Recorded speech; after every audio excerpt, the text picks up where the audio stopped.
Bringing up Bates. Erin Bates shuts down marital issue rumors. The headline, "A digital serpent," had coiled itself around her morning coffee, spewing venomous suggestions. It wasn't just one article, it was a cascade, each clickbait title more sensational than the last. Bringing up Bates. Why did Erin Bates and Chad Payne move? They speculated, linking their recent relocation to a supposed fracturing of their marriage. Erin sighed, flour dusting her brow. It felt like a lifetime ago, the cameras, the constant scrutiny, the carefully curated glimpses into their family life. While she cherished the memories and the platform it had given them, she also yearned for the anonymity that had been stripped away.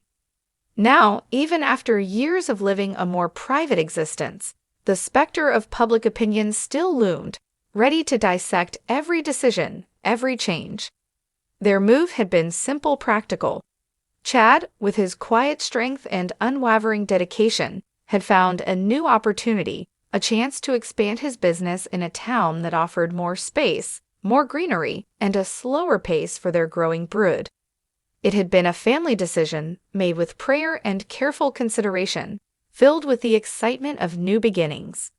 Yet, in the distorted mirror of online gossip, it had become evidence of discord, a desperate attempt to escape a crumbling union. "Mommy, can I help?" Carson's voice, bright and innocent, broke through her troubled thoughts. He stood on tiptoes, peering over the counter, his eyes wide with curiosity. Erin forced a smile, pushing the swirling anxieties aside. "Of course, sweet pea, you can help me roll out these cookies." As they shaped dough into stars and hearts, the simple act of creation began to mend the frayed edges of her composure. This was her reality. Sticky fingers, flour-dusted clothes, the sweet symphony of children's laughter. Not the harsh glare of a screen, not the venom of anonymous comments.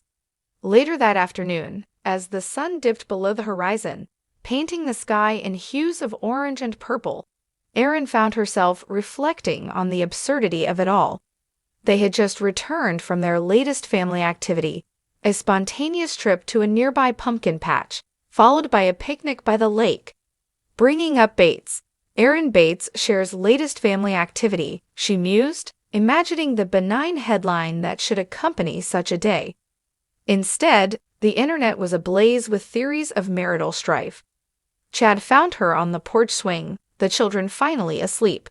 He settled beside her, his arm naturally finding its way around her shoulders. "Long day," he murmured, his voice a comforting rumble. "Just the internet," she admitted, leaning into his warmth. "All these rumors about us, about why we moved."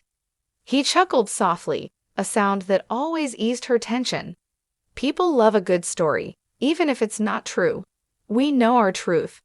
His words, simple yet profound, resonated deep within her. They did know their truth. Their marriage wasn't a fairy tale. No marriage was. It was built on shared faith, mutual respect, endless patience, and a deep, abiding love that had weathered far more significant storms than a few baseless rumors. They had faced real challenges, real heartaches, and through it all, they had clung to each other, stronger for every trial. The next morning, Erin made a decision. She wasn't one for grand pronouncements or public battles. Her strength lay in quiet conviction, in living her life authentically. But there was a point where silence could be misconstrued as agreement. She picked up her phone, not to scroll through the negativity, but to share a glimpse of their reality. Not a staged photo, not a carefully worded statement, but a raw, unedited moment. A video of Chad, laughing as he chased their youngest through the yard, their dog barking joyfully at their heels. A picture of their hands, intertwined, holding cups of steaming coffee on their new porch. A short caption, "Home is wherever we are together, and we're exactly where we're meant to be."